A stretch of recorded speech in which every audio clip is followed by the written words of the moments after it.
Pendant des années, le football gabonais a vu émerger de nombreux jeunes talents. 8 contre 1, c'est l'invasion. Il va frapper en force, c'est but. Il est premier du ballon. Sauf période, 3-1 pour le football. À travers chaque génération, un nouveau nom faisait rêver les supporters. On les présentait comme les futurs leaders des Panthères, ceux qui allaient prendre la relève de Didier Ovono, Daniel Cousin ou encore Pierre-Emerick Aubameyang. Mais le football est parfois cruel. Certains ont confirmé les immenses attentes placées en eux. D'autres, malgré un talent évident, n'ont jamais réussi à s'imposer. Blessures, mauvais choix de carrière, manque de temps de jeu ou simple concurrence. Les raisons sont nombreuses, mais le résultat est le même. Des carrières qui n'ont jamais atteint les sommets annoncés. Aujourd'hui, dans les chroniques du sport gabonais, retour sur ces joueurs qui représentaient l'avenir des Panthères avant de disparaître progressivement des radars.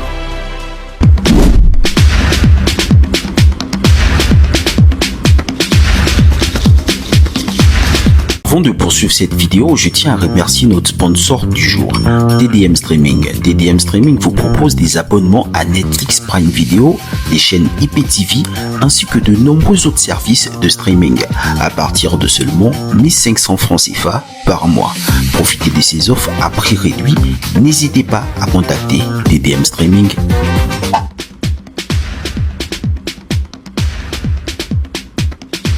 À une époque, beaucoup voyaient en Anthony Mfamezui le successeur naturel de Didier Ovono. Formé en France et passé par les sélections de jeunes françaises, le gardien finit par choisir le Gabon. Avec son profil, son expérience et ses qualités techniques, il apparaît rapidement comme l'un des gardiens capables d'assurer la relève chez les Panthères. Ses premières apparitions avec la sélection renforcent cette impression. Mfamezui gagne du temps de jeu et semble progressivement s'installer dans le paysage international gabonais. Mais en football, une seule erreur peut parfois changer le regard porté sur un joueur. Le 16 novembre 2020, face à la Gambie, lors des éliminatoires de la CAN 2021, le Gabon s'incline 2-1 à Bako. À la 49e minute, Mfamezui commet une erreur dans son jeu au pied. Modou Barrow en profite et ouvre le score pour les Scorpions. L'ouverture du score avec ce raté incroyable du gardien gabonais Mfamezui. Une faute qui lui vaut de nombreuses critiques et qui va laisser des traces. À partir de là, sa trajectoire avec les Panthères devient plus irrégulière. Malgré un retour en sélection quelques années plus tard, il ne parvient jamais à s'imposer durablement comme le numéro 1. Celui que beaucoup imaginaient comme l'héritier de Didier Ovono ne disparaît pas complètement des radars, mais il ne connaîtra jamais la carrière internationale que son talent et les attentes placées en lui laissaient présager. Anthony Mfamezui restera ainsi comme l'un des grands espoirs du football gabonais qui n'auront jamais totalement confirmé.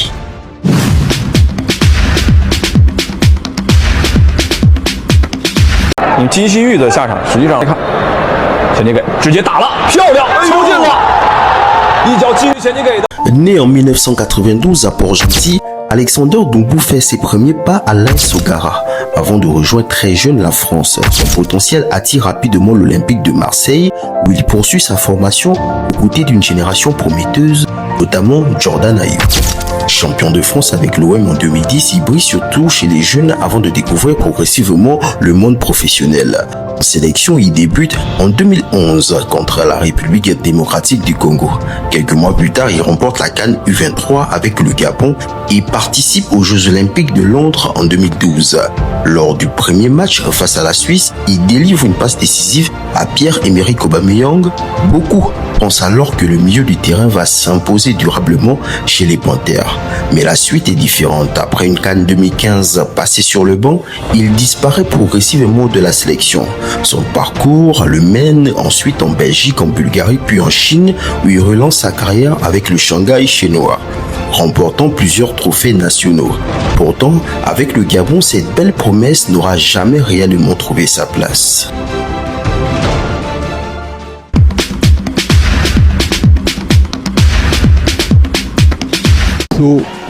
Wesso qui sort vainqueur. Ah, bien joué. Ouais. Allez, le centre. Et c'est le but. Oh, magnifique but de Nono Allen sur ce centre. Oh, une belle action. Et la conclusion est non moins belle. S'il y a un attaquant qui a marqué les esprits dans le championnat gabonais, c'est bien Alain Nono. Né en 1992, le jeune attaquant commence son parcours à l'Union sportive de Bitama, avant de connaître des passages à l'OM et à Manga Sport, mais c'est véritablement sous les couleurs de l'AS Pélican qui va prendre une nouvelle dimension. Lors de cette saison, Alain Nono marche sur le championnat gabonais. Froid devant les buts puissants et opportunistes, il enchaîne les réalisations et termine meilleur buteur du National Foot avec 19 buts. Une performance qui attire forcément les regards et fait naître de grandes attentes autour de lui. Avec en parallèle un titre de champion d'Afrique U23, remporté avec une génération gabonaise particulièrement talentueuse. Nono semble avoir toutes les cartes en main. Pour beaucoup, il représente même l'un des futurs grands attaquants des Panthères. À ce moment-là, tout semble réuni pour que son histoire avec le football gabonais prenne une autre dimension. Mais la suite ne sera pas forcément à la hauteur de ses promesses annoncées. Pourtant, malgré ses performances au pays, il ne parvient jamais à s'installer durablement en équipe nationale. Le football gabonais gardera le souvenir d'un buteur redoutable en club, mais qui n'a jamais réussi à reproduire cette efficacité sous le maillot des Panthères.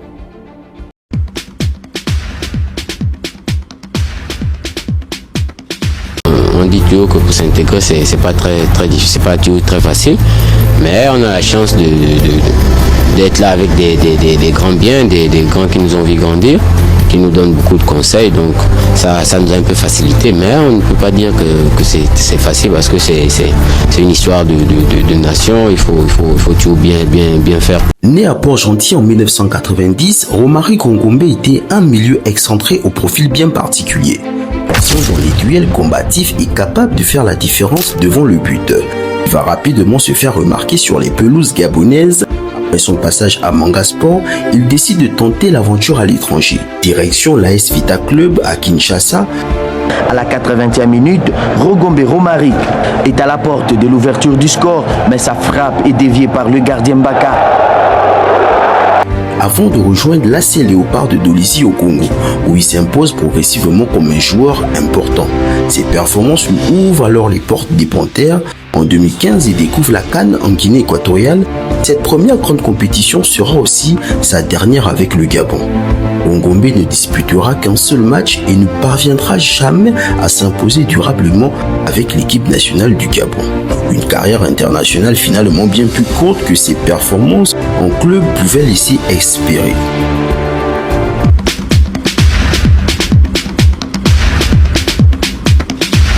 Je suis Oussama King de Randou. J'évolue au Stade Malherbe de Caen, en CFA. Et je vais honorer ma première sélection en moins de 20 ans. Pour beaucoup de Gabonais, il devait devenir le patron de la défense gabonaise. Formé au Stade Malherbe de Caen, Moussavo King découvre la Ligue 1. Avec beaucoup de sérénité, solide, élégant et prometteur, il s'impose rapidement comme un défenseur d'avenir. Appelé très jeune avec les Panthères, il semble destiné à devenir un titulaire pendant de longues années.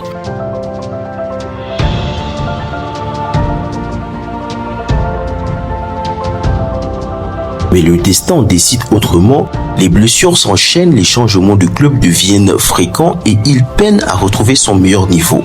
Malgré son talent, il ne parvient jamais à enchaîner les saisons complètes. Sa carrière restera celle d'un immense potentiel freiné par les pépins physiques. Le 5 juin 2026, le football gabonais est frappé par une terrible nouvelle. Irondou Moussavo King décède brutalement à l'âge de 34 ans. Laissant derrière lui le souvenir d'un défenseur qui aurait certainement pu écrire une toute autre histoire.